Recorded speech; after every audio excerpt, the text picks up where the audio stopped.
Добрата салата с зимни зеленчуци. Се прави за точно 5-10 минути.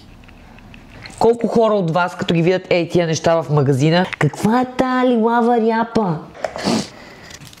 Как да познаете дали едно колраби е добро? Последният участник в нашата салата е карфьол. Окей. Ама първо ще почиста. Спокойно, нямаме никакви продуктови. Сега, да направим дресинга. Той е най-важен. Един морков. То на какво ви прилича?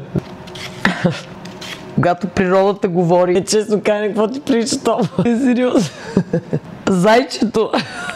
Ето чак. И вътре соев сос, сусамово олио и оцет. И една щипка захар. Вау! О, вау! Его! Не, шам! Купих си апартамент на морето. О, къде? Топ!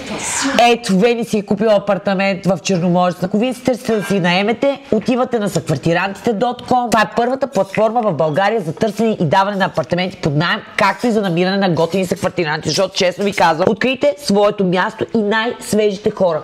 Бале, Маркес. Вени, ела да пробваш салатата. Кой е по моя вкус? Джинджифил е...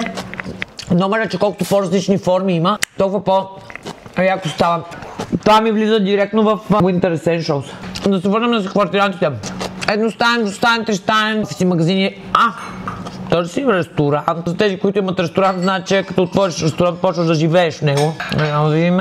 Войда, напълно оборудвана и обзаведена сладкарница в Овча купел.